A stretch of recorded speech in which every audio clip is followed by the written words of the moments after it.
mais cidades, a mais pessoas, cada vez indo mais longe, com mais qualidade, Senhor, o serviço na Tua obra, Senhor. Que nós oramos em nome de Jesus. Amém. Quero chamar o irmão Iago aqui.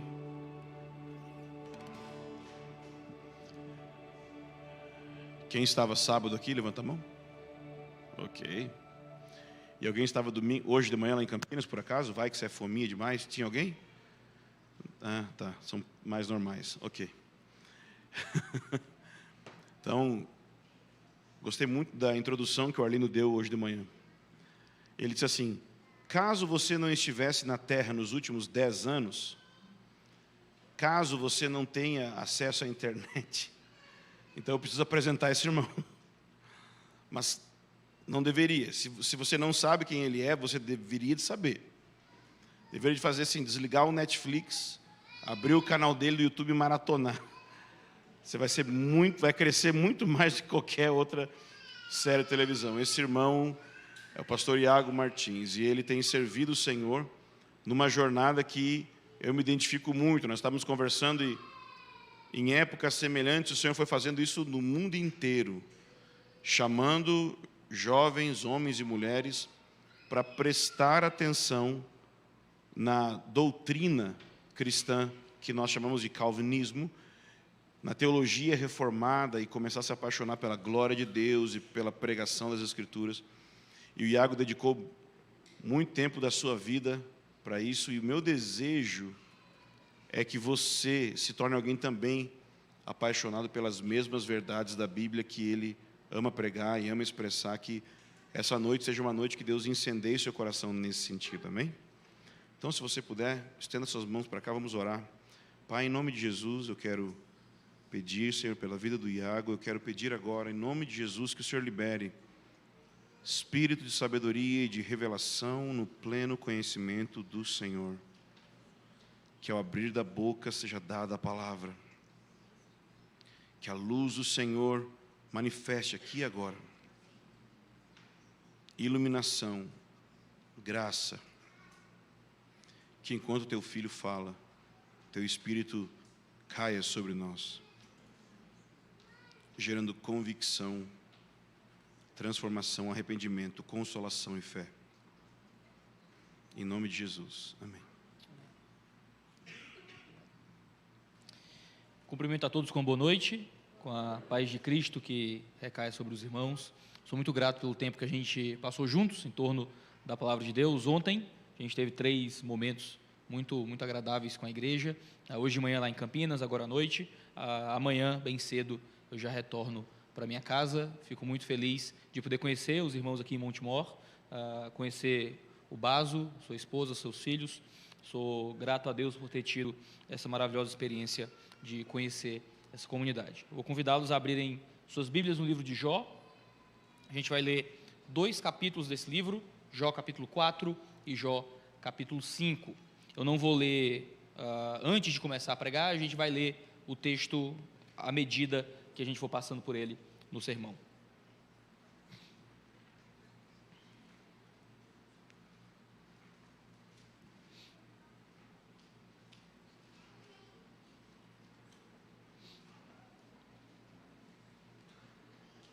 Antes da gente iniciar, eu vou lhe convidar para mais uma palavra de oração. Senhor Deus, nós te louvamos, nós te agradecemos, pedimos para que a tua palavra, que é a verdade, nos inunde, Senhor, nessa noite.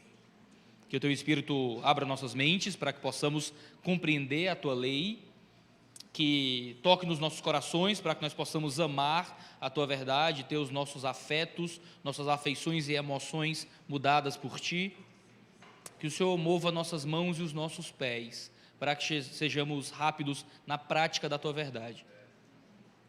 Que o Senhor nos console essa noite, que o Senhor nos exorte, que o Senhor nos instrua, que o Senhor nos transforme.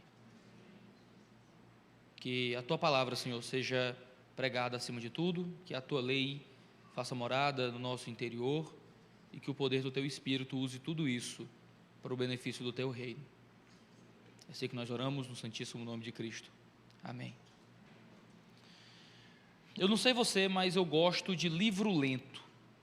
Não é que eu despreze as grandes aventuras ou as grandes histórias que nos movem, né, os emocionais. Eu não desprezo a aventura e a ação, mas eu sempre fui arrebatado por livros que me moviam à contemplação. Eu cresci lendo história em quadrinho, eu ficava mais tempo vendo os desenhos do que lendo os textos. Eu gostava de ver o que eu lia. Por isso que eu gosto de livros lentos, que descrevem muito e que constroem as coisas muito devagar.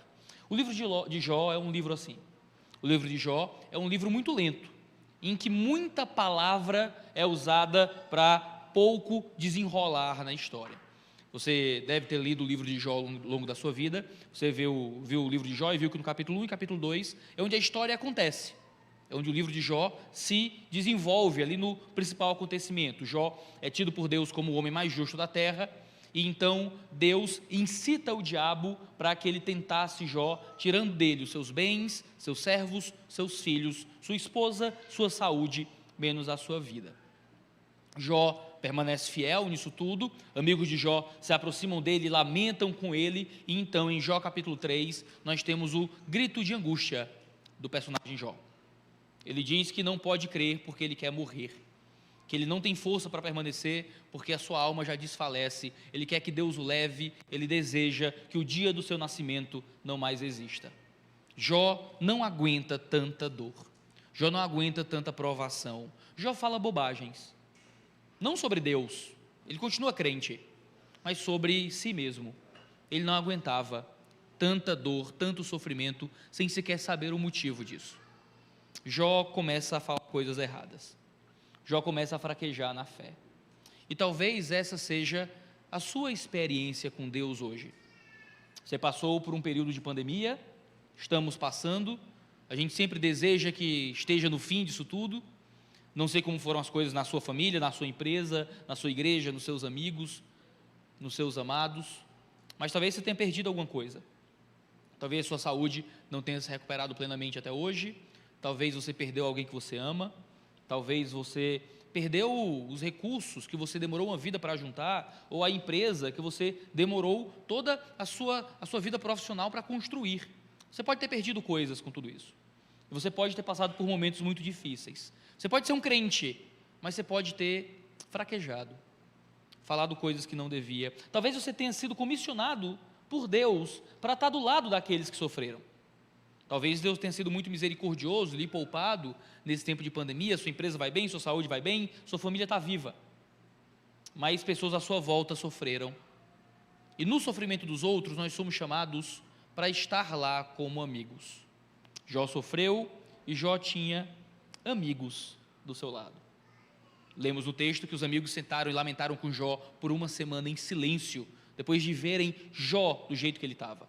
Careca, magro, com a pele colada no osso, ele chega a dizer que bichos entravam e saíam das pústulas do seu corpo. Jó estava desfigurado, de doente e miserável. Seus amigos lamentaram com ele.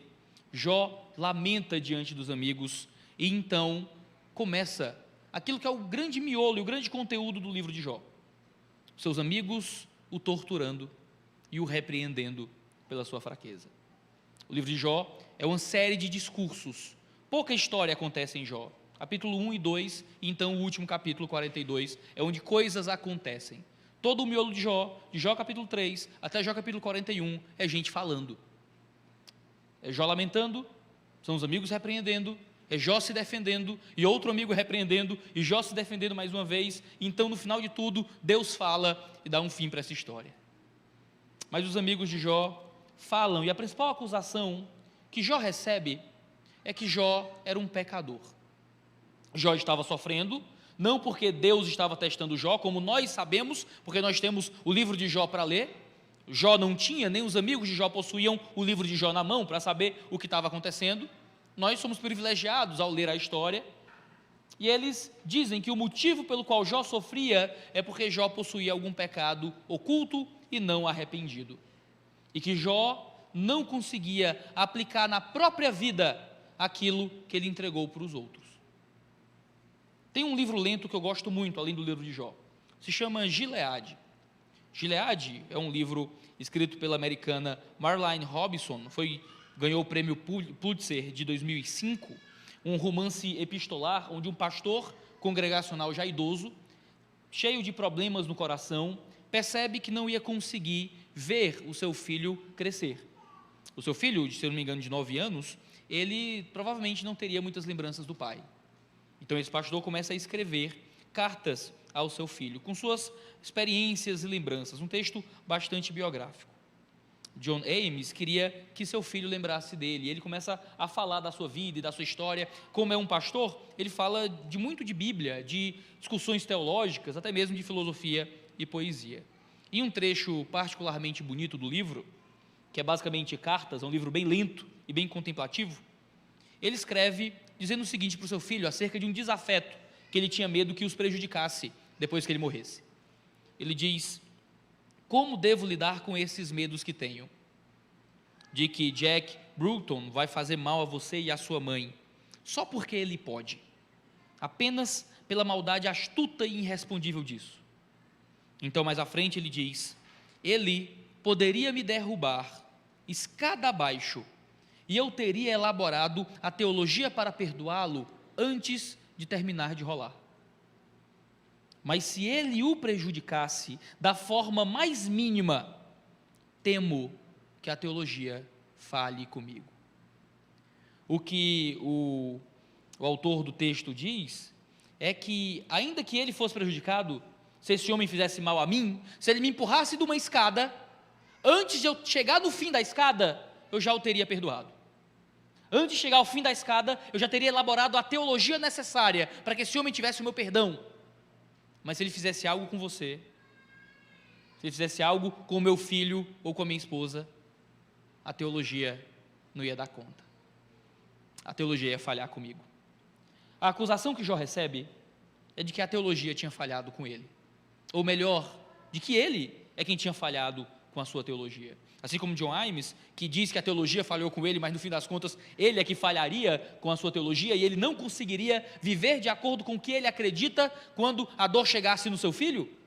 Jó era alguém que não conseguiu viver de acordo com aquilo que ele acreditava quando a dor chegou nele. É isso que o seu primeiro amigo, Elifaz, diz quando confronta Jó. Às vezes a nossa teologia falha conosco, a teologia de Jó falhou com ele, não porque a teologia estava errada, mas porque ele não conseguiu viver aquilo que ele próprio acreditava. O sofrimento mudou Jó. A gente lê no capítulo 1 e no capítulo 2, Jó dizendo que Deus deu, Deus tomou, louvado seja o nome do Senhor. Nu nasci do ventre da minha mãe, nu voltarei, que Deus seja louvado nisso tudo. E agora a gente tem um Jó vacilante, fraco, sofrendo, que ainda permanece fiel a Deus, ainda continua crendo no Senhor, mas que não tem mais esperança da própria vida. Ele pede que Deus o mate. Ele não tem coragem de tirar a própria vida porque ele é crente, ele sabe que seria um pecado terrível, mas ele pede que Deus o leve, ele não aguenta mais viver em tamanho sofrimento.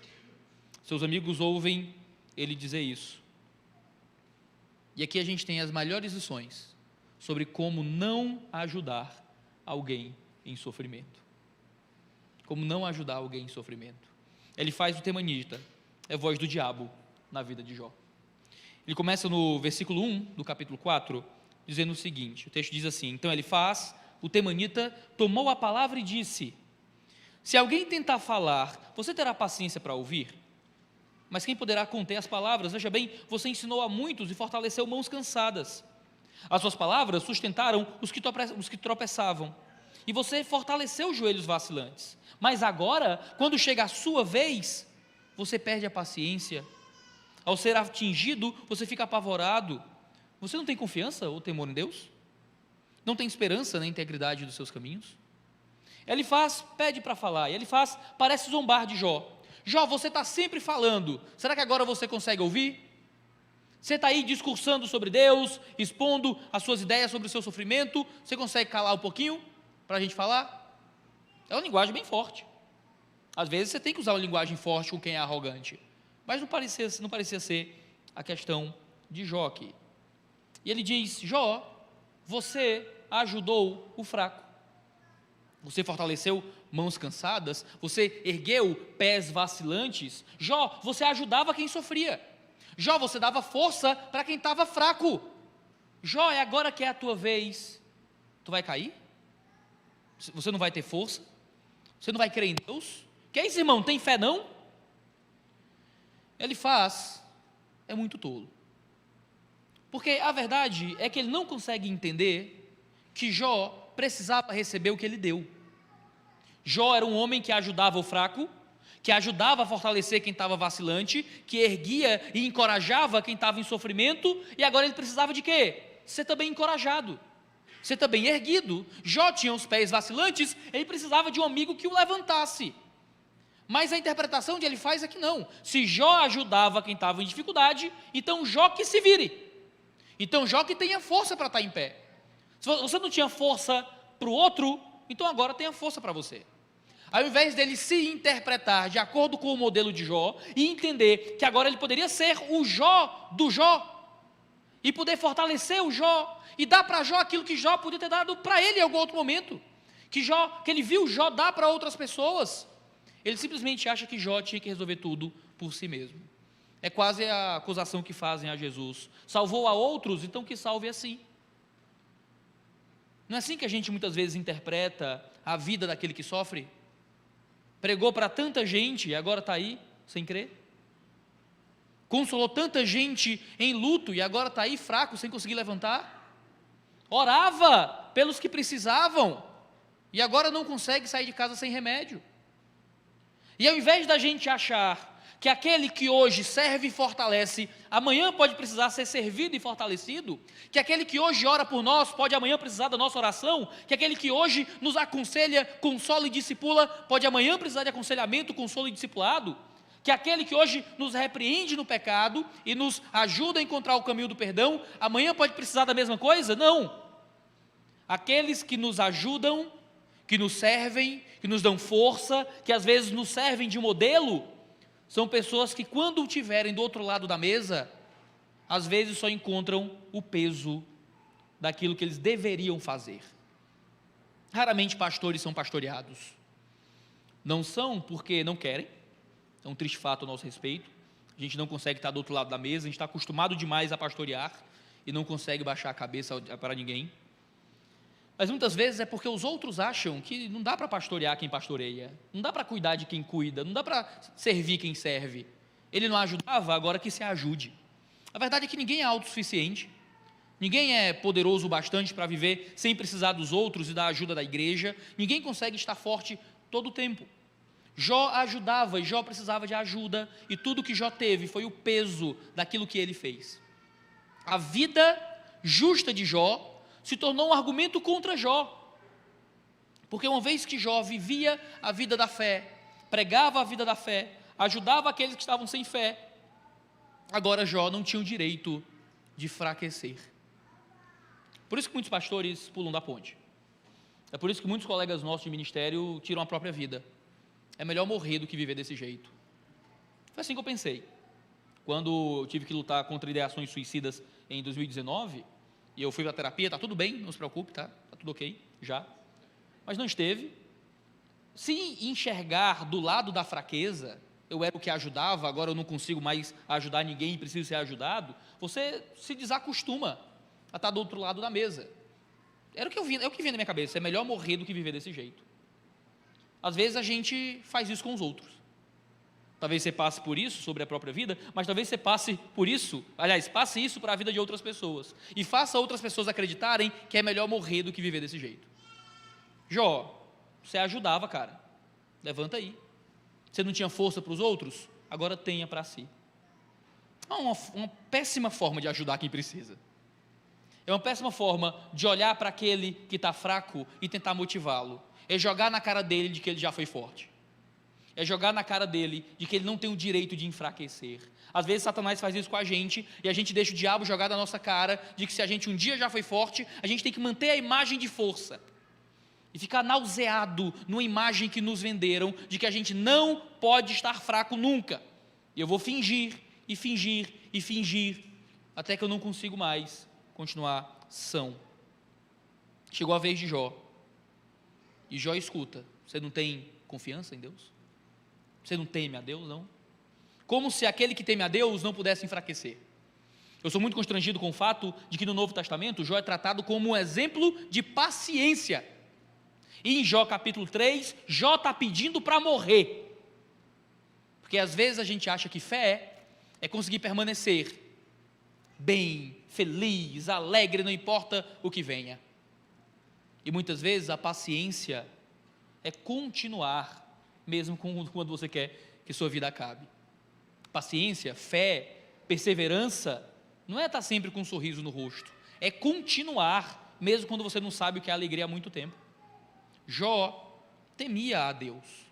Jó não duvidava da integridade do caminho que ele poderia viver no Senhor. Jó tinha esperança em Deus, mas Jó sofria, e Jó precisava de alguém que lhe desse misericórdia, e Jó encontra dureza. Ele faz o oposto de Jesus. Ele faz que é o anticristo, é o anti-Jesus Cristo. Enquanto Jesus era duro com os arrogantes e misericordioso com os fracos, enquanto Jesus derrubava os fariseus, mas abraçava os pequenos e frágeis, a gente tem um Elifaz que encontra Jó caído e ao invés de erguê-lo, tenta derrubá-lo ainda mais. Ele não tem misericórdia com o sofrimento de Jó, ele não tenta cuidar de Jó, ele só se preocupa que Jó seja coerente com a vida que ele vivia. Você confia em Deus ou não, Jó? Então se levante, fique bem, se resolve, para com isso. Segundo ele faz, o problema de Jó é porque ninguém inocente poderia sofrer tanto. Ele é duro com Jó, porque ele está acreditando em uma teologia certa, mas aplicada de forma errada. Ele acredita em um tipo de teologia da retribuição. O nome que a gente dá, a teologia da retribuição, se refere muitas vezes àquilo que acontecia no Antigo Testamento. Se você ler o livro de Deuteronômio e você olhar a história em Reis, e em Samuel, e em Crônicas, você vai encontrar muito do processo de Deus abençoando o povo de Israel, à medida que o povo cria, tinha fé e se arrependia. E Deus amaldiçoando o povo quando eles eram idólatras e abandonavam a lei de Deus. Existia um tipo de doutrina de retribuição que alcançava o povo. Se o povo ia bem com Deus, Deus prosperava o povo, fazia de Israel a luz para as nações, e através de prosperar o povo, ele dizia para os outros povos de que aquele povo era abençoado por Deus. Quando eles idolatravam, saíam do caminho da fé, paravam de seguir o caminho de Deus, então eles perdiam as guerras, então eles empobreciam, então eles vão para o cativeiro, entram em escravidão, vão parar no exílio e as coisas vão dando errado. O que ele faz? Constrói, é um tipo de teologia da retribuição que não fala de um povo eleito debaixo de uma aliança, que fala de um indivíduo. Aquele indivíduo precisa receber de acordo com o que fez. Sabe, nós sabemos que a igreja prospera, Jesus prometeu isso, está em Mateus 16, as portas da morte não vão prevalecer sobre a igreja, mas existem igrejas que fecham. Jesus mentiu? Não, mas o plano de Deus é manter a sua igreja povo, não é cada pequena comunidade. Às vezes algumas pequenas comunidades vão deixar de existir. Deus prometeu que ele ia prosperar e que sua igreja seria triunfante e vencedora. Às vezes nós, igrejas, padecemos perseguição, sofremos, morremos. As coisas podem ir mal, até mesmo em igrejas que amam a Deus. O mesmo acontece no Antigo Testamento. Os homens, indivíduos, não iriam prosperar ou perecer totalmente de acordo com a própria fé. Isso era uma verdade sobre o povo de Israel, e às vezes Deus poderia provar o povo. Acontece que ele acha que isso deveria acontecer com a pessoa de Jó. Se Jó fosse fiel, Jó prosperaria. Se Jó pecasse, aí então Jó estaria pobre. Como Jó estava pobre, como Jó estava doente, então é porque Jó pecou. É a teologia certa para a dor errada. É a teologia certa, mas aplicada de uma forma completamente estúpida. Ele diz, ele diz, pense bem, do verso 7, será que algum inocente já chegou a perecer? E onde os retos foram destruídos? Segundo eu tenho visto, os que lavram a iniquidade e semeiam o mal, isso mesmo eles colhem. Com o hálito de Deus perecem, e com o sopro de sua ira são consumidos. Cessa o bramido do leão e a voz do leão feroz, e os dentes dos leãozinhos são quebrados. O leão morre, porque já não há presa, e os filhos da leoa andam dispersos. Para Elifaz, o justo não sofre. Ele diz, será que algum inocente chegou a perecer? E onde os retos foram destruídos? De onde é que tu vem, ele faz? De onde é que tu vem, cara? Tu nunca viu um justo perecer? Será que você nunca viu o salmista chorar, perguntando por que é que prospera o ímpio? Será que você nunca viu quando Salomão escreve em Eclesiastes que o homem mau enriquece e o homem bom muitas vezes é pobre? Claro que ele não viu, ele provavelmente não era contemporâneo, não chegou a ver esses textos, mas será que no tempo dele não existiam justos perecendo ou sofrendo? Não existiam homens maus enriquecendo? Ele faz é tolo, talvez mentiroso. Nós sabemos que o justo perece e sofre. Desse lado da eternidade, nós sabemos que as coisas não são justas. A vida não é justa. Muitas vezes o crime compensa. Nem sempre você aqui se faz, aqui se paga. Temos uma esperança para além dessa vida de um Deus cujo cetro é um cetro de justiça, porque esse é o cetro de seu reino, que virá dar a justa paga de todo mal, e ele vai restabelecer a ordem de todas as coisas. Mas até lá você vai fazer tudo certo e talvez vá se dar mal. Até lá, talvez o seu inimigo que frauda, que faz tudo errado, que passa a perna, vai se dar bem. Você vai ser bondoso e não vai ter nenhuma recompensa por isso. Não aqui.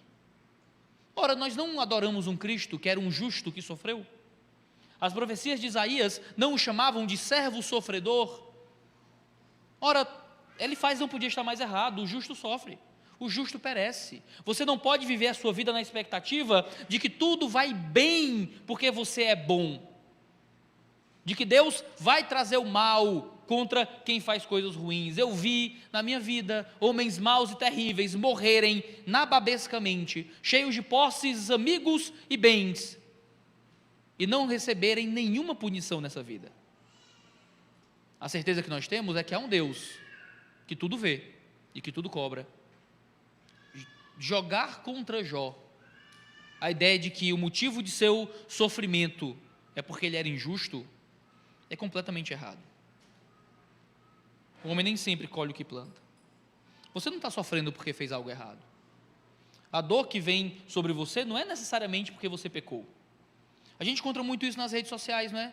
Eu lembro no começo da pandemia do coronavírus, sempre tem aquela foto, era Jesus, o diabo lá dando uma tridentada lá em Jesus, no carnaval. Aí em fevereiro era assim, agora em março está assim, aí fotos da UTI. Então é isso, a pandemia mundial foi por causa da escola de samba, que escolheu colocar Jesus ali, manifesto.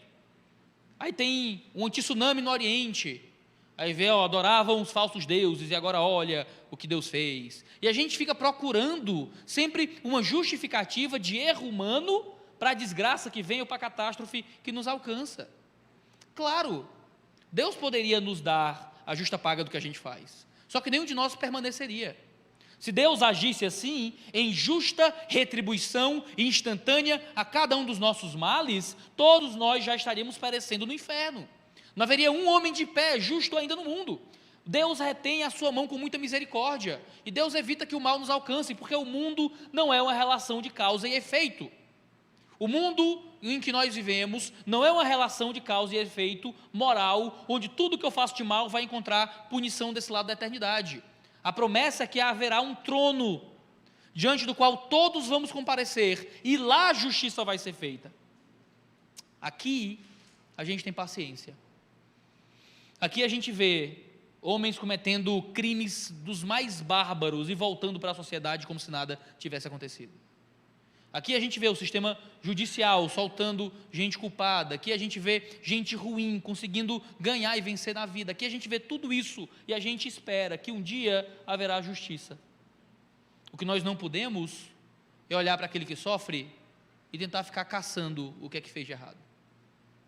Não é assim que acontece? A mulher apanha do marido, vai se consolar com as amigas e escuta alguém dizer: mulher, mas tu também? Às vezes mas tu também tem que ver que o cara é traído pela esposa, e sempre tem uns caras dizendo: mas tu fez o que para ela querer ir embora? E o que sofre, às vezes parece que tem que ter dado motivo para sofrer. A mulher só apanha se fizer motivo, o cara só é traído se for um marido ruim, Só leva bala na favela se for vagabundo. As coisas sempre precisam de uma clara justificativa para que assim o seja, e nem sempre é isso. Às vezes você é trabalhador e o tiro só foi precipitado, e não tem árbitro de vídeo para ver o que aconteceu ali. Às vezes você foi até um bom marido e sua esposa só não era uma boa esposa. Às vezes você não era uma esposa demoníaca, apanhou porque o marido não presta mesmo. Às vezes a vida é assim, não tem uma relação de causa e efeito. Você não fez por onde, você não deu o motivo. A gente não pode olhar para as pessoas que sofrem e tentar caçar o motivo de por que elas sofrem. O que a gente oferece é ombro, o que a gente oferece é lágrima, é choro, é compreensão. Se há algo a ser corrigido naquele que sofre, não é na hora do sofrimento que se corrige. Na hora do sofrimento a gente segue o que diz Tiago: a gente chora com quem chora, a gente sofre com quem sofre. Sim, mas esposas também apanham, mas elas são vítimas da surra. Quer resolver o problema de ser uma esposa ruim? É depois que se consola e cura e sara aquele problema. Sim, maridos ruins também são traídos, mas você não lida com isso no luto da traição. Você lida depois, você discipula outro dia, você dá um ombro, você consola, você cuida. Os outros não sofrem necessariamente porque pecaram, você não necessariamente está sofrendo porque pecou. E veja, ele trata Jó e sua esposa como pessoas que estão recebendo simplesmente a punição de Deus. Ele os trata por leões. Jó agora é um leão sem presa, que vai morrer de fome, para um homem que diz que já está com a pele colada no osso. A mulher perdeu seus leãozinhos, o que ele diz para uma mulher que acabou de perder 10 filhos. Ele fala que o leão morre, que os dentes dos leãozinhos são quebrados, que os filhos da leoa andam dispersos. Ele não tem nenhuma compaixão. A morte dos filhos é tratado como uma simples metáfora de um Deus que pune alguém que peca. Mas o inocente sofre, e pode sofrer muito. E ele justifica, aliás, o seu juízo com uma experiência espiritual. Ele diz que recebeu uma entidade que ele julga divina, e que essa entidade lhe trouxe lições essas que ele aplica à vida de Jó. Ele diz: uma palavra me foi trazida em segredo, e os meus ouvidos perceberam um sussurro dela. Entre pensamentos de visões noturnas, quando o sono profundo cai sobre as pessoas, sobrevieram-me o espanto e o tremor, e todos os meus ossos estremeceram. Então um espírito passou por diante de mim, e se arrepiaram os cabelos do meu corpo. Ele parou, mas não reconheci a sua aparência. Um vulto estava diante dos meus olhos. Houve silêncio, e ouvi uma voz: pode um mortal ser justo diante de Deus? Pode alguém ser puro diante do seu Criador? Eis que Deus não confia nos seus servos, e aos seus anjos atribui imperfeições, quanto mais àqueles que habitam em casas de barro, cujo fundamento está no pó, e o que são esmagados como a traça. Nascem de manhã e à tarde são destruídos, perecem para sempre, sem que ninguém se importe com isso. Se o fio da vida lhes é cortado, morrem e não alcançam sabedoria. Aqui ele descreve uma experiência de revelação espiritual, onde em uma madrugada ele sente um arrepio no corpo, um vulto aparece, uma entidade está diante dele e traz um ensino. Ele julga que esse ensino é correto, mas claramente essa é uma entidade do maligno. Essa entidade fala mal de anjos, diz que Deus não confia nos seus anjos, nos seus servos, de que Deus atribuiu imperfeições aos anjos. Será que o diabo está aqui raivoso, né, por causa dos seres espirituais? O que a gente tem é uma mentira. Quando a gente lê o livro dos Salmos, lê o livro de Hebreus, a gente sabe que os anjos não possuem imperfeições, que Deus confia nos seus servos. E ele vai dizer que, na verdade, Deus não traz justiça aos homens, que ninguém pode ser puro diante do seu Criador, e que todos serão esmagados e destruídos por Deus. Ele julga Jó com base nessa revelação que teve. Mas se você reparar, essa entidade falou algo muito certo. Ele mente sobre os seres espirituais, mas ele fala algo verdadeiro sobre os homens. Quem de nós é justo diante de Deus? Quem de nós é bom diante do Criador? Mas é só isso.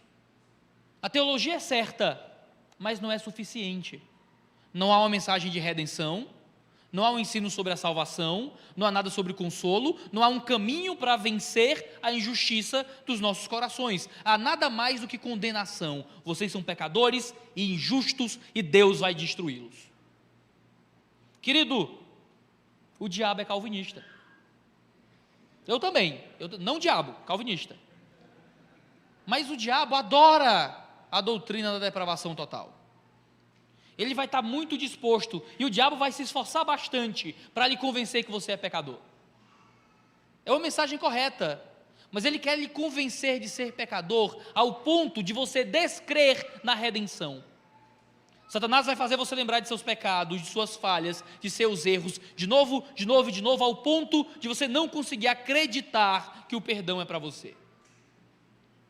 Eu lembro disso, eu estava sentado na calçada da igreja, sentou um rapaz sem camisa, magro, bem tatuado, e eu tentando pregar o evangelho para ele, ele olhou para mim e disse: Deus não pode me salvar. E eu tentei pregar um pouco mais, tentar falar sobre a grandeza da redenção, ele disse: não entendeu, eu saí da prisão, Deus não pode me salvar. Eu disse: não, mas ele vem para os presos e para os encarcerados, ele vem para trazer redenção a todos. Ele disse: você não entendeu, eu matei 2 pessoas, Deus não pode me perdoar. Eu tentei pregar para ele ficava repetindo isso de hora em hora: Deus não pode me perdoar, eu matei 2 pessoas. Alguma hora ele levantou e foi embora. Aquele homem estava muito bem convencido do pecado dele, ele estava muito bem convencido da depravação total. A questão é que crer no pecado não é o bastante. Crer que nós somos depravados e que a maldade nos alcançou é só parte da mensagem. É preciso crer em redenção. O diabo convenceu Elifaz da maldade humana, mas parece que Elifaz não acredita nisso sobre si, só sobre Jó, porque o diabo quer fazer isso no nosso próprio coração, fazer a gente um excelente calvinista para a vida dos outros. Você é totalmente depravado, Deus está te punindo por causa do seu pecado. Eu estou bem, Elifaz estava por cima da carne seca, então Elifaz não se aplica ao que esse ser espiritual falou. Agora me diz, como é que Jó se defende disso? Como é que você se defende disso? Jó, você é pecador. E ele vai dizer o quê? Eu não sou. Jó, você não é justo diante de Deus. Ele vai dizer o quê? Não sou. É a teologia certa para a dor errada. Jó não estava sofrendo porque era pecador. Claro, a falácia aqui, lógica, é clara. Sim, Jó era pecador, mas isso não significava que Jó estava sendo punido por Deus. Sim, Jó era pecador, mas Jó era um homem que vivia em justiça. Claro, Jó era pecador, mas não significa que se Jó se arrependesse, o sofrimento iria embora. E Jó estava disposto. Nos capítulos à frente, Jó pergunta: então me diz qual é o meu pecado, que eu me arrependo agora. Então me diz onde foi que eu errei, que agora eu volto atrás. Mas não havia pecado em Jó. Jó era um pecador, mas não era alguém que vivia entregue ao erro, não arrependido. Ele sacrificava a Deus, ele vivia preocupado com a sua fé. Era um homem justo que recebe o testemunho do próprio Deus de que ele é justo. Às vezes, no nosso sofrimento, é isso que a gente tem que encontrar: juízo, punição dos outros pelas palavras. A gente erra na vida, falha, sofre os variados sofrimentos, e o que a gente recebe nem sempre é consolo. São pessoas nos lembrando da verdade, que a gente é pecador. É nos lembrando da verdade, de que a gente é cheio de erros. Às vezes a gente não precisa dessa verdade, mas de outras verdades, que tem que andar juntas dessas aqui. De que Deus é misericordioso, de que Deus é gracioso, de que Deus nos recebe e que Ele tem misericórdia de nós. Pessoas em sofrimento nem sempre precisam ser lembradas que são pecadoras. Elas já devem estar lembrando disso muito bem. Elas devem ser lembradas que há um Deus que perdoa e dá graça. Deus que nos encontra e nos traz para perto de si. Jó não estava sofrendo por causa do seu pecado. Jó estava sofrendo, claro, por causa do pecado. Porque foi o pecado com P maiúsculo que fez com que o sofrimento chegasse no mundo. Porque o homem caiu em Adão, que o homem sofre. Porque existe pecado no mundo, que existem doenças. Mas a sua doença não é porque você pecou. É porque o pecado faz parte dessa existência. Claro, por causa de nossa natureza pecaminosa, a gente recebe do mal desse lado da eternidade, mas não é por causa de cada um de nossos pecados. Eu lembro quando, no Novo Testamento, os homens perguntam para Jesus: esse homem que nasceu cego, quem pecou foi quem? Foi ele ou foi os pais? Parece que é assim que a gente pensa, não é? As coisas ruins acontecem porque a gente fez algo errado. E Jesus diz: nem ele, nem os pais. Isso aqui é para que aconteça a manifestação da graça e da glória de Deus. O Baso falou hoje de manhã, comentando depois do sermão, que a gente usa muito essa linguagem do dar brecha. Cuidado, irmãos, está dando brecha. E a verdade é que nós somos a brecha. Em pecado me concebeu a minha mãe. Nós nascemos em pecado. Que brecha você deu para que o diabo entrasse na sua família? Que brecha você deu para que o inimigo tentasse os seus filhos? Que brecha você deu para que a doença entrasse na sua vida? Querido, se for pelo pecado, bem-vindo, Senhor brecha. Eu nasci em pecado, eu fui levado pelo diabo logo no meu nascimento. É o que diz Efésios capítulo 2. Nós nascemos inimigos de Deus, servos do diabo, seguindo o mundo, a carne e os pensamentos. Essa é a nossa realidade, nós somos pecadores. Elifaz tinha toda a razão na sua teologia. Ele não tinha razão em aplicar a sua teologia na vida de um homem que amava o Senhor, que precisava de um braço amigo e não do peso da condenação. Elifaz convida Jó ao arrependimento. É o que ele diz no primeiro versículo do capítulo 5, até o fim do capítulo. Ele diz: grite agora, para ver se há quem responda. E para qual dos santos anjos você se voltará? Porque a ira mata o insensato e a inveja destrói o tolo. Eu mesmo vi o insensato lançar raízes, mas logo declarei maldita a sua habitação. Ele diz: Jó, ore. Jó grita para ter alguém para lhe responder. Jó, procure um santo anjo para que você se volte a ele. Sabe, eu recebi um santo anjo no meu quarto de noite, e um santo anjo veio falar comigo. E você, Jó, vai se voltar a quem? A linguagem é de profunda arrogância e condenação. E ele diz: Jó, ore mais. Jó, você está sofrendo? Você está em dificuldade? Está doente e sozinho e pobre? Falta oração na sua vida, Jó. Jó, um homem que orava de madrugada. Jó, um homem que acordava cedo de manhã para sacrificar aos seus filhos. Jó, um homem que tinha relacionamento com Deus.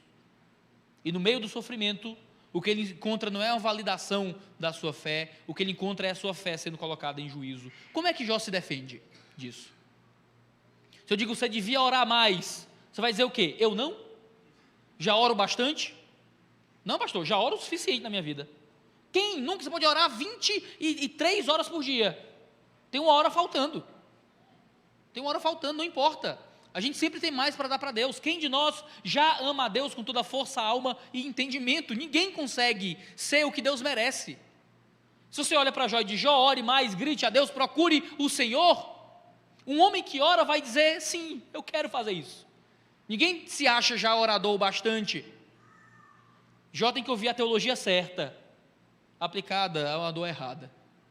É crueldade olhar alguém em sofrimento e julgar que o motivo desse sofrimento é falta de comunhão espiritual, é falta de vida com Deus, é falta de oração. Deus deu sofrimentos profundos para homens que viviam em oração. Você lê a história da igreja, você vê a história dos grandes homens de Deus, até mesmo dos místicos, dos santos, dos monges, de pessoas que entregaram a alma ao Senhor, e missionários, homens que viviam em oração e muitos homens que viviam em sofrimento. Deus fez perecer muitas obras maravilhosas que eram regadas em oração. Deus prosperou muitas obras que foram construídas na carne. Sabe por quê?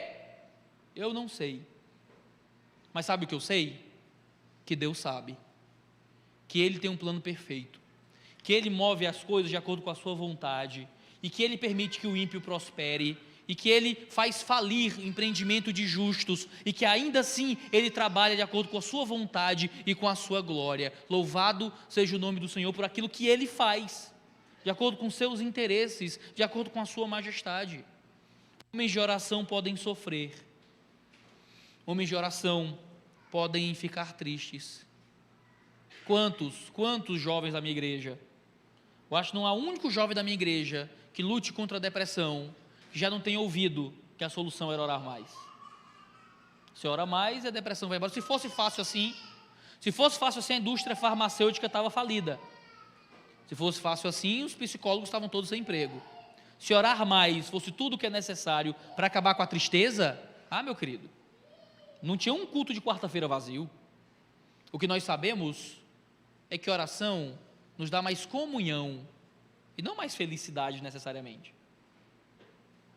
Às vezes a vida é dura e a gente lamenta, chora, se quebranta diante de Deus. A oração faz com que a gente permaneça em Deus durante a dor.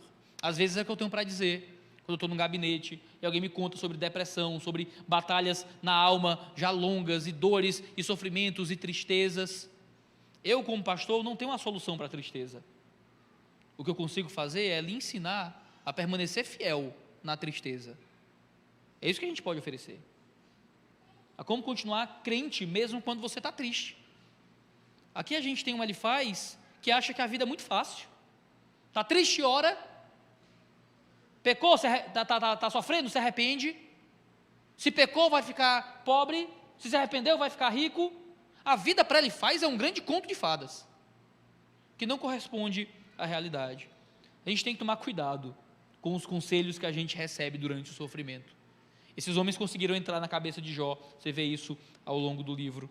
Ele se coloca por cima da carne seca e trata Jó como se fosse um jovem que não sabia que oração era uma coisa importante no meio do sofrimento. É a primeira coisa que Deus faz, que Jó faz, quando Deus tira tudo dele.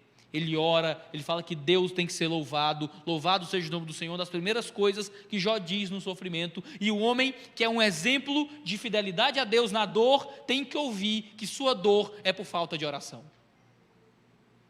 Como a vida é cruel com alguns de seus filhos, e como é maravilhoso saber que Jó permanece fiel, mesmo sendo torturado por aqueles que deveriam consolá-lo. Ele continua dizendo, falando do homem invejoso, porque ele trata Jó como um irado, um insensato, um invejoso e um tolo, e que esses pecados eram o motivo do sofrimento de Jó. Ele diz que os filhos dele estão longe do socorro. Jó acabou de perder os filhos. Ele diz, seus filhos morreram por causa da sua inveja.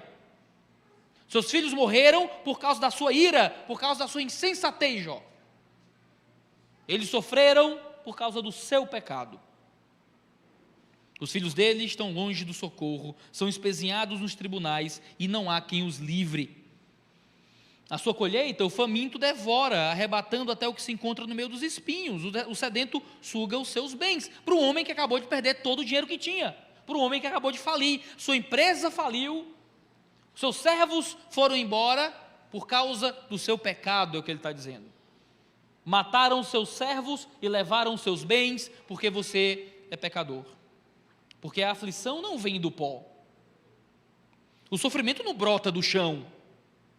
Mas o ser humano nasce para o sofrimento, como as faíscas das brasas voam para cima.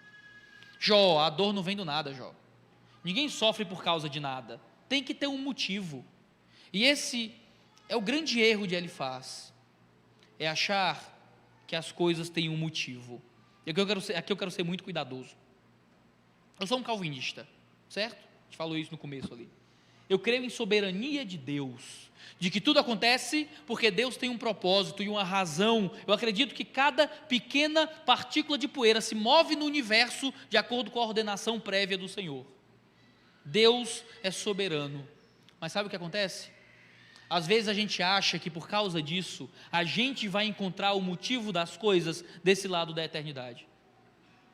A verdade é que, olhando desse lado, olhando com os nossos olhos de seres humanos, as coisas nem sempre se apresentam com um motivo. Eu não sei porquê. Nem sempre tem um lado bom. Como é que você encontra o lado bom de algumas coisas? Como é que você olha para uma jovem que é estuprada e você diz, olha, mas veja pelo lado bom? Qual é o lado bom? Nem tudo na vida tem um lado bom. Nem tudo na vida tem um motivo. O livro de Jó é isso. O homem de Deus vai sofrer sem motivo. O homem de Deus vai sofrer sem razão, sem propósito. É uma coisa até um pouco niilista, um tanto existencial às vezes. Não tem motivo desse lado da eternidade, desse lado da vida. Claro que Deus tem motivos, e quando a gente lê o livro de Jó, que Jó não pôde ler, Jó não tinha o livro de Jó para saber o que acontecia no mundo espiritual, a gente sabe os motivos de Deus, mas Jó não sabia, Elifaz não sabia. Desse lado da eternidade, o sofrimento brota do chão. Desse lado da eternidade, a dor vem do nada. E tudo parece sem motivo e sem propósito. Você não encontra uma lição muitas vezes. Às vezes só dá errado e acabou. Às vezes você só falha e é isso. Às vezes não tem nada para aprender. Às vezes você só sofre. Parece uma forma muito triste de ver a vida. Mas o que nos faz passar pelo sofrimento injusto, passar pelo sofrimento aparentemente sem propósito, é saber que do outro lado da eternidade há um Deus que faz tudo de acordo com um plano eterno.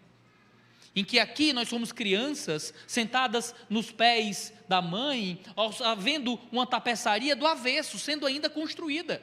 Um dia veremos pelo lado certo e um dia saberemos o que é que Deus está fazendo, mas daqui aquela ponta parece solta, daqui a imagem não faz sentido, e a gente perece quando a gente tenta encontrar o sentido das coisas. Você não vai achar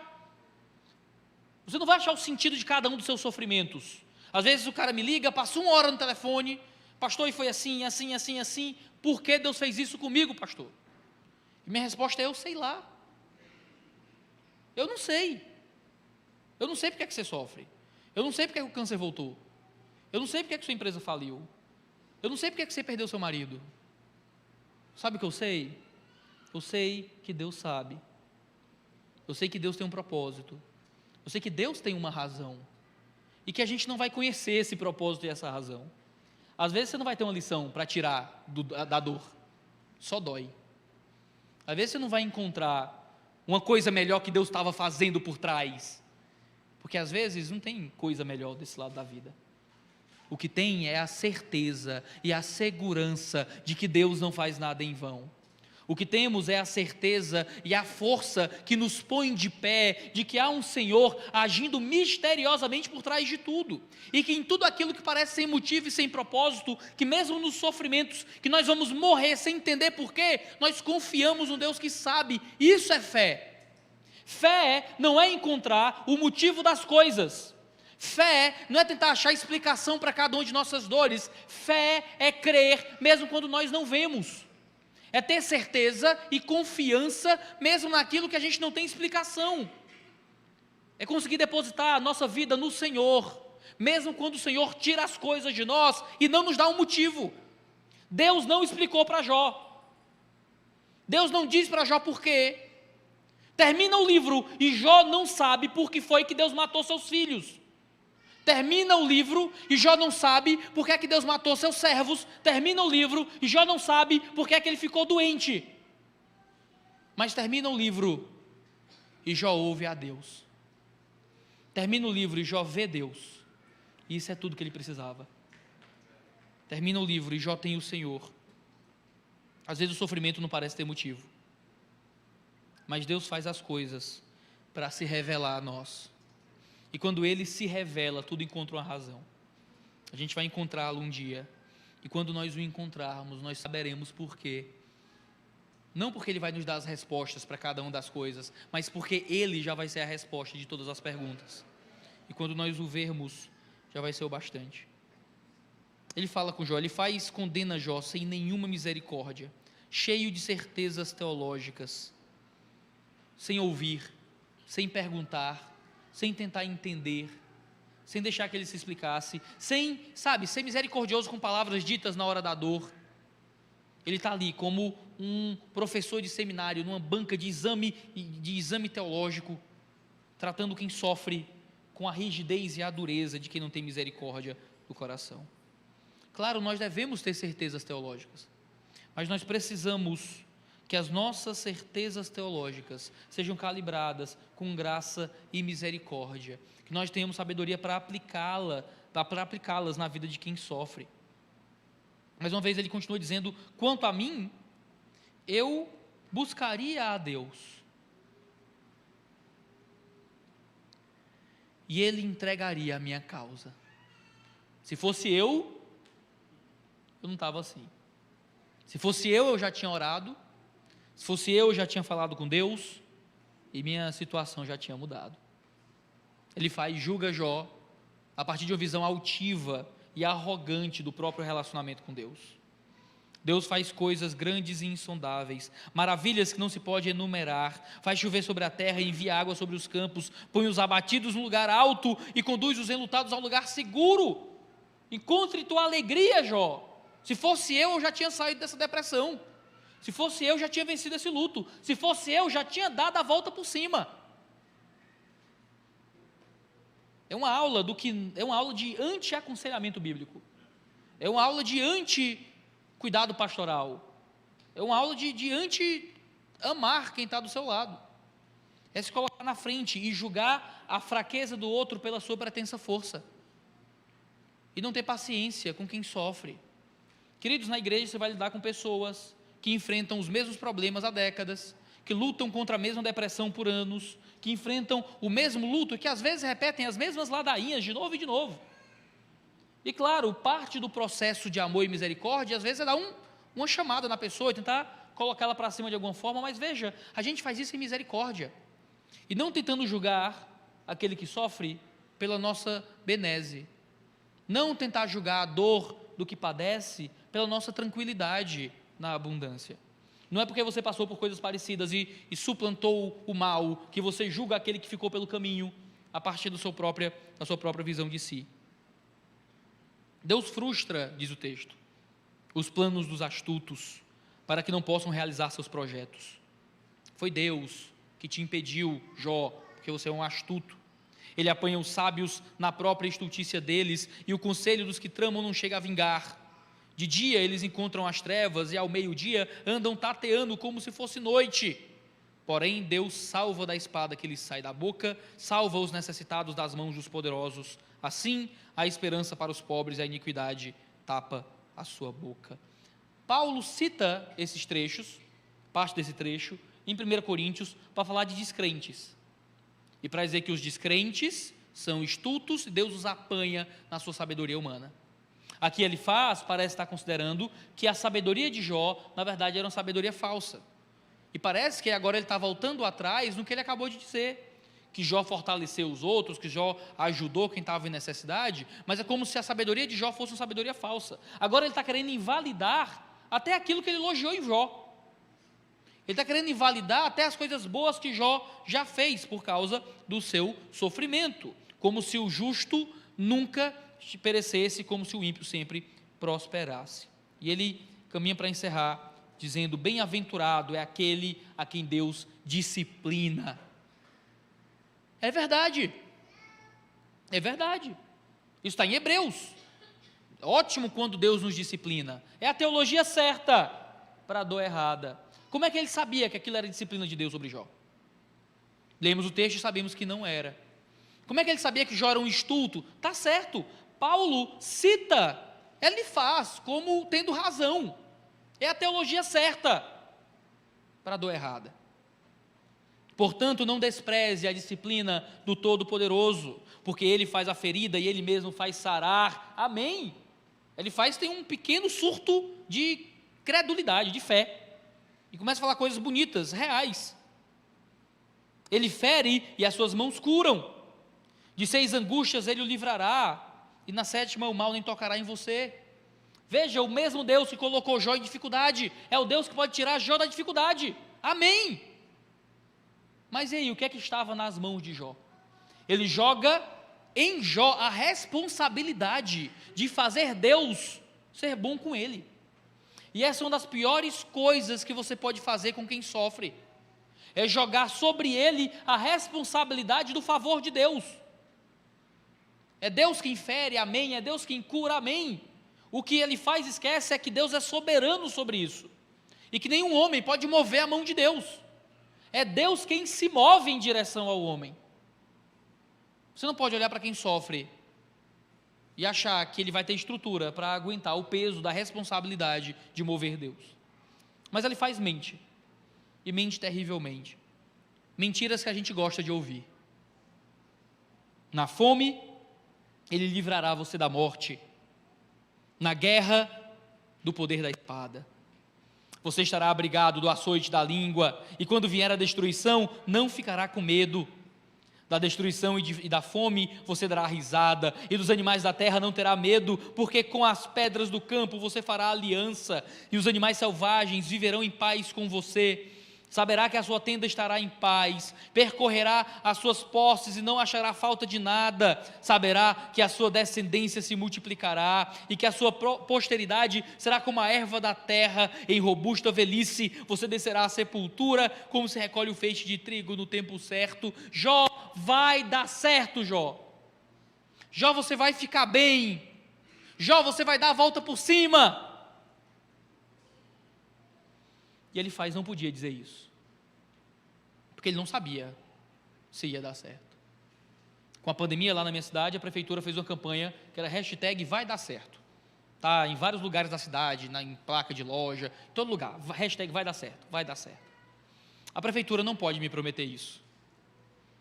E se não der certo? Eu lembro do primeiro ano da pandemia, foi um tempo muito difícil para a gente lá em Fortaleza. O Ceará foi um polo mundial, não é, da pandemia, não sei se você sabe. A gente enfrentou muitas dificuldades no gerenciamento da pandemia lá em Fortaleza, e a gente passou 2020 por maus bocados. Foi muito difícil, foi muito difícil. Muitos irmãos adoeceram, perderam muitos parentes, perderam muitos amigos,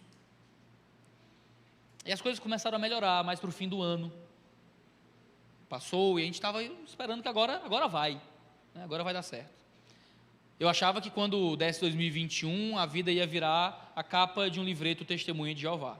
Não era uma criança brincando com um leão, o pessoal sentado ali na pedra, aquele negócio bonito e tal. Aí a gente teve o último sermão do ano. Um dos pastores da nossa igreja, o pastor Valbert Veras, foi pregar. Ele falou sobre enfrentar as dificuldades e ser encontrado fiel nos períodos de dor. E ele terminou o sermão de uma forma muito intensa. Ele falou: no seminário eu jogava muito ping-pong. E a gente sempre tinha o esquenta. O esquenta era aquela primeira partida que você jogava antes de valer, só para aquecer. Então a gente ia ali, jogava, dava aquela aquecida, corria para um lado para o outro, para poder se aquecer. Pronto, agora é valendo, agora conta ponto. Ele olhou para a gente como igreja e perguntou: e se 2020 foi o esquenta? E se é agora que o negócio vai ficar sério? A gente riu. Não se preocupem, eu já proibi o Valbert de pregar no fim do ano. Certo? Não vou deixar. Já disse que vou chamar alguém assim, bem mais alegre, assim, para. Mas foi o esquenta. 2021. Se 2020 tinha sido difícil para a gente, em 2021, o grupo da minha igreja parecia um obituário. Não perdemos irmãos para a Covid, graças a Deus, mas era quase todo dia alguém de luto. Minha mãe morreu, meu irmão morreu, meu tio morreu, meu pai morreu, minha avó morreu, meu vizinho morreu, perdi hoje meu tio, perdi amanhã meu primo, perdi amanhã minha tia. Era morte e mais morte, mais morte, mais morte. A gente não sabia se ia dar certo. Não tem como prometer que vai ficar melhor. Às vezes você perde o emprego e alguém diz: mulher, Deus quer te dar um melhor. Tua namorada te deixa e os colegas: não, cara, você vai achar uma pessoa que te ame mais. E a verdade é que talvez o poço seja mais profundo do que você imagina. E essa luta toda por vacina e tal, e aí vem uma variante e escapa e volta tudo de novo. E vem uma outra coisa. E o câncer que estava em remissão começa a entrar em metástase. E o relacionamento começa a ir pior. E teu filho que estava querendo sair das drogas volta para coisas ainda mais pesadas. Ninguém pode te prometer que vai dar certo. Ele não podia dizer isso. A nossa confiança não é que Deus tem coisas melhores para a gente amanhã. A nossa confiança é que há um Deus poderoso que um dia vai nos tirar desse lado da eternidade e vai mostrar a grandeza do seu plano depois. A nossa confiança não é que dificuldades nessa vida são só caminhos para encontrar outras coisas boas nessa vida. Nossa confiança é que, ainda que esta vida seja dor e sofrimento do começo ao fim, haverá uma hora em que Ele nos chama. Haverá uma hora em que Ele nos traz para perto. Por isso que eu amo aquele hino Amazing Grace, né, maravilhosa graça, onde diz que dores já passei e talvez mais estejam por vir. Você não consola ninguém dizendo isso. Talvez fique pior amanhã. Talvez seja só o começo. Talvez seja só o esquenta. Mas essa é uma realidade que a gente precisa se apegar. Essa vida pode piorar. As coisas podem ficar mais difíceis, não vou mentir para você não. Mas a certeza que temos é que daqui a pouco acaba. E daqui a pouco começa o que está além da história. E nós encontramos o nosso Senhor face a face. Essa tinha que ser a esperança de Jó. Até consolando ele faz errado. A gente não consola quem está em sofrimento com promessas de que as coisas vão ficar melhor, porque às vezes não ficam. E quando não ficam, vem nos cobrar. As pessoas vêm nos cobrar aquilo que a gente prometeu e não deveria ter prometido. Queridos, nem todo chamado ao arrependimento é um chamado santo. Nem todas as palavras positivas são palavras que vêm de Deus. Deus condena profetas em Israel por dizerem paz, paz, quando não havia paz. Nem sempre você vai sair do culto mais feliz. Às vezes você tem que sair do culto com mais esperança. Às vezes mais triste, talvez um pouquinho mais melancólico, quando você está de frente para a realidade, mas olhando para o outro lado da eternidade, porque é lá que nós encontramos nossas certezas e esperanças. Se queremos consolar os fracos, precisamos apontá-los para além dessa vida. Se queremos consolar os que sofrem, devemos lembrá-los que essa vida não tem nada de bom para nos dar. Se a gente tem algo um pouquinho melhor que o lago de fogo e enxofre, é lucro. Se a experiência dessa vida é um pouquinho melhor que o inferno, tá bom. Tudo que Deus nos dá, além de fogo, enxofre, mal e doença, já é mais do que a gente merece. A gente não tem que consolar as pessoas fazendo elas terem mais esperança nessa vida, porque é fazer elas se apegarem mais a essa vida. Mas é colocar nossos olhos na eternidade. As coisas estão difíceis para você? Onde é que você está depositando a tua esperança de melhora? É no fim do tratamento? É na aprovação do financiamento? É na terapia de casal? É no exame? É no quê? A tua esperança tem que estar para além daqui. Não existem certezas. Nós não temos propósitos e razões para as coisas. Nós temos confiança em um Deus que tem certezas, razões e propósitos para tudo que Ele faz. A gente aguenta o que for necessário, a gente espera o que precisar para receber daquilo que vem dEle. Sabe qual é a certeza que eu tenho no sofrimento? Que em todas essas coisas nós somos mais do que vencedores. Eu sempre digo, eu não sei por que você está passando por isso, mas eu sei o que é que Deus está fazendo em você no meio disso. Se você é filho, Ele está te fazendo mais parecido com Jesus, com o servo sofredor. Essa é a nossa esperança na dor. Ele termina na dor. Ele faz de forma muito humilde. Veja bem, isto é o que investigamos, e assim é. Ouça e medite nisso para o seu bem. Deixa eu falar isso com muito cuidado. Existem certezas que não provêm de Deus. Nós vivemos em um mundo em que a verdade é totalmente relativa. Não existe mais certo e errado, tudo agora é só uma percepção, os textos não têm mais um sentido próprio, tudo é interpretado ao bel prazer do intérprete. Você vai para a faculdade, você tem uma verdade, eu tenho outra verdade, nossas verdades podem ser completamente opostas, mas a gente está certo do mesmo jeito. Nada é mais ofensivo do que dizer para alguém que ele está errado. E por isso a gente foca em dizer, não, existe sim verdade absoluta. Existe o certo e existe o errado. Há uma teologia certa e uma teologia errada. Mas o problema é que nossas convicções precisam de um estofo. Nossas convicções precisam de um motivo. Convicções teológicas precisam ter força de estudo teológico. Convicções sobre os outros precisam vir de escuta, de consolo, de conversa, de entender. Você tem homens que só viram Jó lamentar a dor e já tinham certeza sobre a vida de Jó. Homens com muitas convicções sobre o sofrimento dos outros. Nós somos muitas vezes como ele faz e não possuímos uma gota de misericórdia. As pessoas erram e nossa diversão é julgar o erro alheio nas nossas conversas privadas. Os outros fraquejam e nossa diversão é dizer que eles deveriam ser mais fortes ali nos nossos jantares familiares. Temos muitas convicções sobre pessoas com quem nunca conversamos e sobre problemas dos quais nunca consolamos, Nosso espírito cristão precisa ser um espírito que ouve, que possui teologia certa, mas que cuida para aplicá-la de uma forma que vai glorificar o nome de Deus e consolar aqueles que precisam. Talvez alguém tenha te espancado com teologia na dor. A culpa não é da teologia, a culpa é do usuário. O John Piper diz que a palavra de Deus é uma lâmina, é a linguagem de Hebreus, e como é uma lâmina, nós podemos usar de duas formas, como médicos, com um bisturi, sarando, ou como um açougueiro, ou um estripador, ferindo e cortando. A palavra é uma coisa muito séria, fere Jó com a verdade, porque ele aplica verdades de forma completamente errada na vida de Jó. Logo, a sua teologia não era correta, era falsa.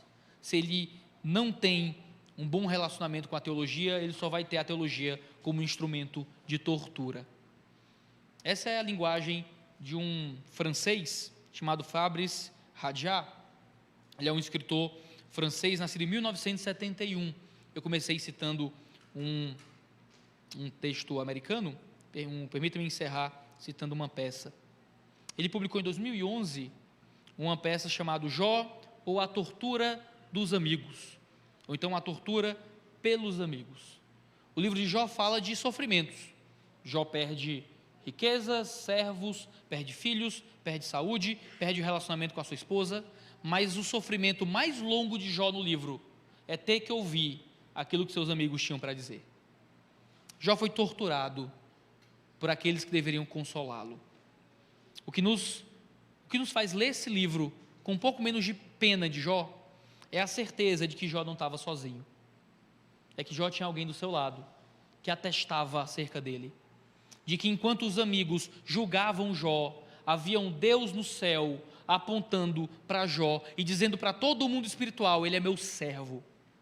E ele permanece. É um homem justo, e ainda que o diabo toque nele, ele continua comigo. Os homens julgavam Jó, mas Deus continuava ao lado de Jó. É a certeza que nós também temos nos nossos sofrimentos, de que quando nos faltam amigos, ou quando nos sobram péssimos amigos, nós temos um amigo verdadeiro do nosso lado. Enquanto Jó foi torturado pelos amigos, nós temos um amigo que foi torturado por nós. E esse amigo está do nosso lado na dor. Ele é o próprio servo sofredor e levou sobre si, em tortura e em dor, aquilo que deveria ser nosso. E quando nos sentimos sozinhos no sofrimento, há um Cristo que é o nosso verdadeiro amigo. Jó possuía um amigo que não era Elifaz, era Cristo, que viria.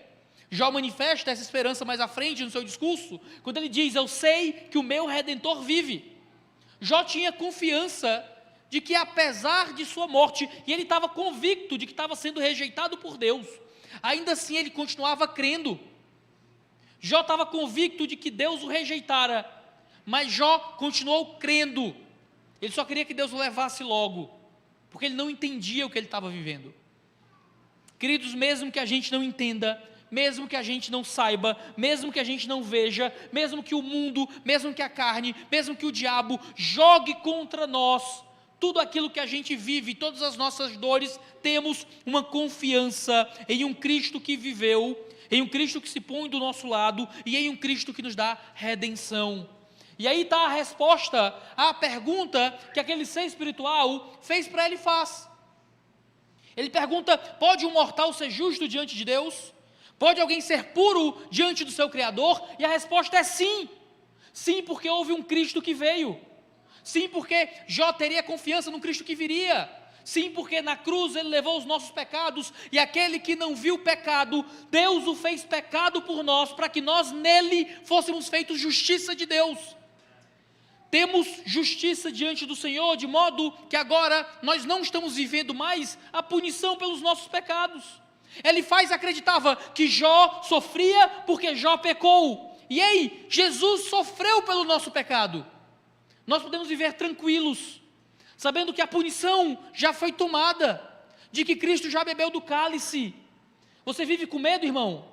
Temendo, achando que cada um dos seus erros vão vir e recair sobre você como uma represa. Ah, querido, Jesus já tomou até a última gota daquilo que era nosso, para que possamos viver com confiança, para que possamos viver com força e fidelidade, que mesmo quando doer, e doer até o fundo da alma, mesmo quando os ossos estiverem rangendo, a gente pode ter uma confiança de que Cristo levou tudo que era necessário para que Deus continuasse do nosso lado. O nosso amigo foi torturado por nós. A gente pode aguentar qualquer tortura dessa vida, na esperança de um dia contemplar a sua face, e conseguimos ver o que Jó viu ao fim da sua narrativa. Vamos agradecer a Deus por isso e pedir para que Ele nos ajude a permanecer confiantes. Senhor Deus, nós te louvamos e agradecemos pela tua misericórdia e a tua majestade. Pedimos que a Tua graça e a Tua verdade nos ajudem e nos levem para a Tua presença. Que possamos ser abençoados, Deus, por Ti. Que possamos ter força para aguentar os sofrimentos e as dores dessa vida. Que o Senhor nos livre dos Elifazes, mas acima de tudo nos livre de ser o Elifaz de alguém. Que o Senhor mova os nossos corações para que confiemos em Ti. Nos dá força, Deus. Nos dá fé e confiança, mesmo nos dias maus. Se nós oramos e pedimos no santíssimo nome de Cristo. Amém, amém e amém. Vamos ficar em pé? A equipe da música pode vir aqui.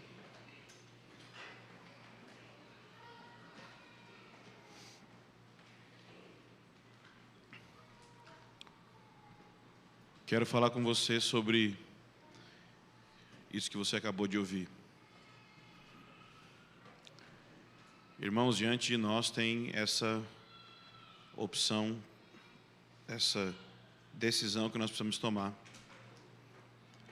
Se nós vamos continuar crendo na mentira que nós temos o controle sobre a nossa vida, e que se nós formos pessoas boas, nós vamos ganhar o bem, ou nós podemos abraçar a verdade de que, independente do sofrimento que a gente esteja passando, da dificuldade que a gente venha passar, tem algo que é garantido. E a garantia não é que a vida vai dar certo. A garantia é que a presença de Deus pode estar com você em todo momento. E é por isso que o Espírito Santo é chamado de o Consolador. Sua presença pode estar conosco. Ele disse que estaria conosco todos os dias. Então você tem duas opções: ou continuar crendo na mentira de que vai dar certo, ou receber a presença de Deus, que é o sustento quando as coisas derem certo ou não. É graça para que quando as coisas derem certo, você não fique soberbo achando que foi sua mão. É graça para que quando as coisas derem errado, você saiba que isso não é sinal de que Deus não te ama. Então, se você tem dilemas específicos na sua vida hoje, eu sei que todos nós certamente fomos afetados com a palavra, mas talvez existam pessoas aqui que, talvez por causa da pandemia, ou talvez por causa de outras circunstâncias, foram afetados na sua vida com morte, com doença, com talvez traições, divórcios, tristezas, dilemas financeiros. E talvez essas coisas fizeram com que você se sentisse ofendido com Deus. Certa vez, João Batista estava na prisão. E ele perguntou para Jesus se Jesus é aquele que deveria de vir ou se eles deveriam de esperar outro. João Batista teve uma experiência de sentir-se ofendido com Jesus. Ele poderia ter ficado ofendido com Jesus, porque mesmo ele tendo sido o arauto de Jesus, aquele que preparou o caminho, Jesus deixou ele na prisão, porque quando ele perguntou se ele é aquele que deveria de vir, ou se eles deveriam de esperar outro, Jesus confirmou que ele era o Messias, e deixou João Batista na prisão.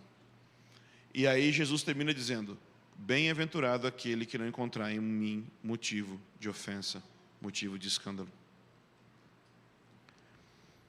Jó é um livro muito profundo, principalmente porque o que está descrito ali vai acontecer com a igreja inteira antes da volta de Jesus. Toda a igreja do Senhor vai passar por grande sofrimento. E nós precisamos entender que esse sofrimento não tem a ver com Deus não nos amar, mas Ele está nos treinando com pequenas coisas no dia a dia hoje. Então, se tem algum ponto específico que você nesses últimos meses, sentiu que o sofrimento parecia ser um sinal de que Deus não estava com você. Talvez um amigo seu morreu, talvez seus negócios ou algo semelhante a isso está sofrendo, você não está tendo as mesmas condições financeiras que tinha antes. Talvez são coisas que você nem possa nomear aqui em público. Mas caso seja a sua situação, nós queremos, como líderes, os pastores, os supervisores, nós queremos orar por você, para que você receba uma medida da graça de Deus e da presença de Deus, para permanecer crendo mesmo quando as coisas não fazem sentido. Amém? Quero chamar os supervisores e os líderes aqui na frente para orarem. E se você precisa, vem aqui. Nós queremos orar por você como amigos, como irmãos. Espírito Santo, nós estamos aqui abertos para a verdade do Senhor. Pai, em nome de Jesus, eu quero pedir, mesmo que a gente não consiga entender propósito, causa nesse momento da história, eu oro pedindo que o Senhor conceda um toque da sua presença agora sobre os meus irmãos. Não com uma promessa vazia de que as coisas vão melhorar, mas com uma esperança. Você está conosco, e sua presença não vai permitir que venhamos a sentir ofensa, Senhor. Nós não queremos ter um coração ofendido, porque o Senhor não errou em nada. Mas a nossa cegueira, às vezes, Senhor, nos impede de ver que o Senhor está controlando tudo, e que do outro lado, no dia do Senhor, tudo vai fazer sentido. Eu oro por todos os irmãos aqui. Eu peço, Espírito Santo, que sua presença caia agora, Senhor, sobre